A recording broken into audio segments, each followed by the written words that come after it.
નમસ્કાર બાળકો, કેમ છો બધા? મજામાં? તમારા બધાનું ફરી એકવાર સ્વાગત છે તમારી પોતાની ચેનલ આર્ય એકેડેમીમાં.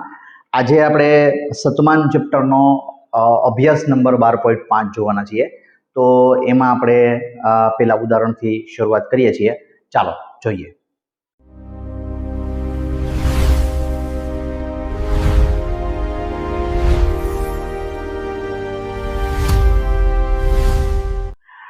અહીંયા અભ્યાસ 12.5માં આપ્યું છે કે 27 એ 180 ના કેટલા ટકા છે? 27 જે રકમ છે એ 180 ના કેટલા ટકા થશે? ઓકે બાળ મિત્રો, અહીંયા તમારે એક વસ્તુ ખાસ ધ્યાનમાં રાખવાની કે જ્યારે તમારે ટકા શોધવાના છે, તો ટકા શોધવા હોય તો શું કરવું પડે? તો મોટા ભાગના વિદ્યાર્થીઓ એવું બોલ્યા હશે કે ટકા શોધવા હોય તો એને ગુણ્યા 100 કરવા પડે. પણ અહીંયા એ વિધાન ખોટું છે. શું કામ? ટકા શોધવા હોય તો ગુણ્યા 100 ક્યારે કરવાના? જ્યારે અપૂર્ણાંકના ટકા શોધવા હોય તો જ. ખાસ યાદ રાખજો, બરાબર છે? બાકી તમારે ગુણ્યા 100 કરવાના નથી. અપૂર્ણાંકમાંથી જ્યારે તમારે ટકા શોધવાના હોય તો જ તમારે ગુણ્યા 100 કરવાના. ધ્યાનમાં આવે છે ને બધાને? બરાબર. એટલે તમારે જ્યારે આવી રીતના તમને ટકા શોધવાનું કીધું હોય, રકમના બે સંખ્યાઓના ટકાવારી શોધવાની કીધી હોય, ત્યારે એક બીજું વાક્ય તમારે યાદ રાખવાનું છે જે તમે ટિપ્સમાં ખાસ અહીંયા લખી લો. બરાબર. શું કરશો? તો કે ટકા શોધવા હોય તો ત્રિરાશિ મૂકવી. બરાબર. આવી બે સંખ્યાઓ આપેલી હોય જ્યારે તમને અને ટકાવારી શોધવાની કહે ત્યારે તમારે ત્રિરાશિ મૂકીને કરવાનું છે. ખાસ યાદ રાખજો. બરાબર. ચાલો, તો આમાં હંમેશા મોટી સંખ્યા છે 100% હોય એવું આપણે ધારીએ. 100% એટલે આખું. એમાંથી 27 છે એ કેટલા ટકા થશે? 180 માંથી કોઈને 180 માર્ક્સ આવી જાય તો આપણે એમ કહીએ કે 100% માર્ક્સ આવ્યા. પણ આને શું થયું? 180 માર્ક્સના પેપરમાંથી ખાલી 27 જ આવ્યા. તો કેટલા ટકા આવ્યા? બરાબર. તો આપણે ત્રિરાશિ કઈ રીતે મૂકશું? તો અહીંયા જુઓ, અહીંયા તમને આપી છે સંખ્યા અને બીજું તમારે શોધવાનું શું છે? ટકા. તો ત્રિરાશિમાં આપણને ખબર છે કે જે શોધવાનું હોય એને હંમેશા આપણે આપણી ત્રિરાશિમાં મૂકવું પડે. અને અહીંયા બે સંખ્યા આપેલી છે તો સંખ્યાને આપણે ટકાવારીમાં ત્રિરાશિમાં મૂકીએ છીએ. બરાબર. 180 છે એ કેટલા ટકા છે? તો કે 100% છે. 180 છે એ કેટલા ટકા થાય? 100%. કારણ કે 180 માંથી કોઈને 180 આવે તો આપણે કે 100% આવી ગયા. બરાબર છે. અને આને આવ્યા 27. તો 27 એ કેટલા ટકા થશે? ક્લિયર? સિમ્પલ ત્રિરાશિ. તો આ યાદ રાખવાનું છે કે ટકા શોધવા માટે ત્રિરાશિ મૂકવી. ક્લિયર? ઓકે. ચાલો, તો 27 ગુણ્યા 100 ના છેદમાં 180. ચાલો, એક મિનિટ. અને આપણે 9 તેરી 27, 9 દુ 18, 2 પંચા 10 અને 5 તેરી 15. તો 15% કહેવાય. તો 15% અહીંયા આપણો સી જવાબ સાચો છે. ધ્યાનમાં આવી ગયું? ક્લિયર? એકદમ વ્યવસ્થિત સમજાઈ ગયું? ઓકે. ચાલો આગળ જોઈએ. ચાલો, અહીંયા આપણને ઉદાહરણ નંબર 2 આપ્યું છે. 0.9 જો દશાંશ અપૂર્ણાંક પણ પૂછાઈ શકે. 0.9 એ 45 ના કેટલા ટકા છે? તો સિમ્પલ, પાછું આપણને બે સંખ્યાઓ આપી દીધી છે. આ પણ સંખ્યા છે. બરાબર. તો કઈ રીતે થશે? ત્રિરાશિથી.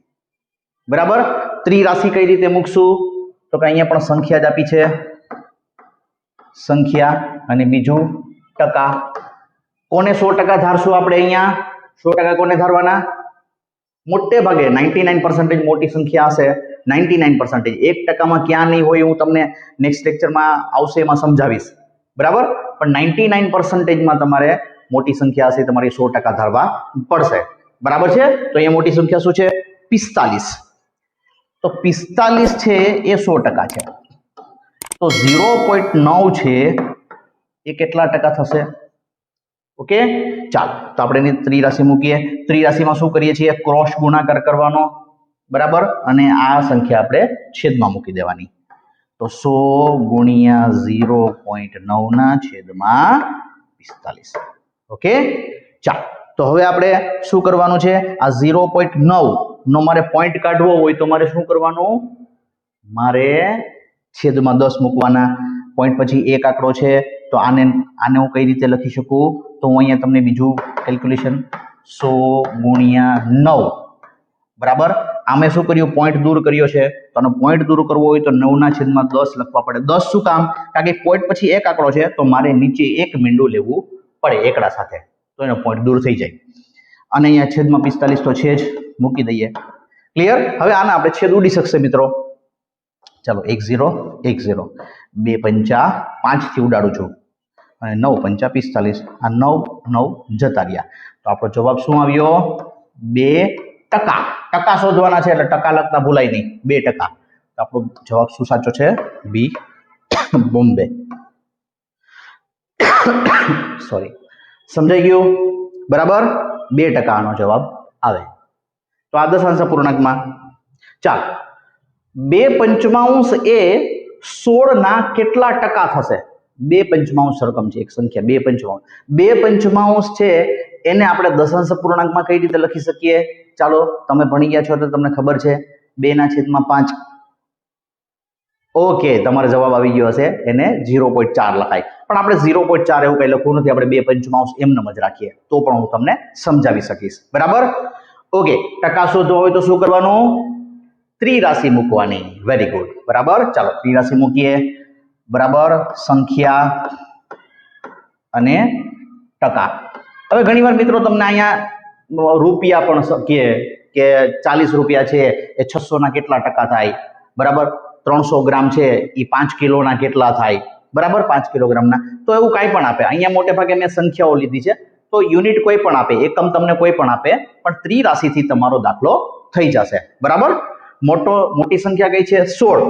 તો 16 છે એ આપણા કેટલા ટકા છે? 100% છે. બરાબર, 100% નહીં કરવાના, ખાલી 100 જ લખવાના અહીંયા. બરાબર, ઓકે. અને 2/5 છે તો 2/5 છે એ કેટલા ટકા થશે? ક્લિયર? ચાલો, તો આ બંને ક્રોસ છે એનો ગુણાકાર કરીએ અને આ ભાગાકારમાં જતો રહેશે. તો 2/5 ગુણ્યા 100 આ આખાના છેદમાં 16. તો આવું એકવાર ગણતરી અગાઉના દાખલાઓમાં આવી ગયું છે, ગયા લેક્ચરમાં, ગયા વિડીયોમાં. તો મેં તમને શું કીધું હતું? પેલા ઉપરનાનું સાદુરૂપ આપી દો. બરાબર છે? ઓકે, ચાલો તો હું અહીંયા સાદુરૂપ આટલાનું, આને નથી અડતો, 16 ને નથી અડતો અત્યારે, આનું સાદુરૂપ આપીએ છીએ. 5 ના 100 સાથે છેદ ઉડાડીએ તો 20 આવે. 20 દુ 40. તો 40 ના છેદમાં મિત્રો શું આવે છે? 16. હવે આપણે આનો છેદ ઉડાડીએ. બરાબર, કઈ રીતે? તો કેટલાથી ઉડશે? તો મને આનો ગુસ્સા, જ્યારે છેદ ઉડાડવાનો હોય ત્યારે યાદ રાખો કે ગુસ્સા સુધી લેવાનો. આ બેનો ગુસ્સા, અને ગુસ્સા મોટામાં મોટી સંખ્યા હોય જેનાથી એનો છેદ ઉડતો હોય. આ મેં તમને શીખવાડેલું છે. તો 40 અને 16 નો ગુસ્સા કેટલો થાય? 8. Very good. તો 8 થી છેદ ઉડે. 8 દુ 16 અને 8 5 40. ચાલો, તો હવે આવ્યું 5 ના છેદમાં 2. બરાબર, હવે 5 ના છેદમાં 2 એટલે કેટલા કરવાના? તો આને તમે પોઈન્ટ વાળો ભાગાકારથી પણ કરી શકો. બરાબર, પોઈન્ટ વાળા ભાગાકારથી પણ કરી શકીએ. સિમ્પલ, હું પોઈન્ટ વાળા ભાગાકારથી કરું છું અહીંયા. બરાબર, મારો જવાબ 5/2. ચલો, 2 દુ 4 અને 5 માંથી 4 જાય તો 1. હવે મારે પોઈન્ટ મૂકવો પડશે અહીંયા. પોઈન્ટ મૂકવું એટલે 1 0 હું મૂકી શકું. બરાબર, તો 1 0 હું અહીંયાથી ઉતારું છું નીચે. 2 5 10. ચાલો, મારે 0 આવી ગયો. તો મારો જવાબ શું આવ્યો અહીંયા? 2.5. 2.5%. રેડી? તો અહીંયા શું સાચો જવાબ છે? ડી ડેલ્યુ. ક્લિયર મિત્રો? ધ્યાનમાં આવી ગયું?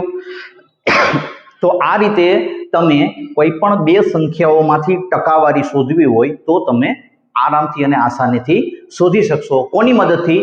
ત્રિરાશિની મદદથી. સમજાઈ ગયું? આઈ હોપ કે તમને ઘણું બધું આજે સમજવા પણ મળ્યું હશે. દશાંશ અપૂર્ણાંકનું પણ કેલ્ક્યુલેશન કઈ રીતે કરવું અને ટકાવારી કઈ રીતે શોધવી. બરાબર, તો આજના દિવસ માટે આટલું. આ વિડીયો વધુમાં વધુ બાળકો સુધી શેર કરો. ચેનલને હજી ઘણા બધા બાળકોએ સબસ્ક્રાઇબ નથી કરી. બરાબર, તો તમે તમારા ચેનલને પણ સબસ્ક્રાઇબ કરી દો અને અમારા વિડીયોને અને ગણિતને તમે એન્જોય કરો. ઓકે, ચલો, થેન્ક યુ.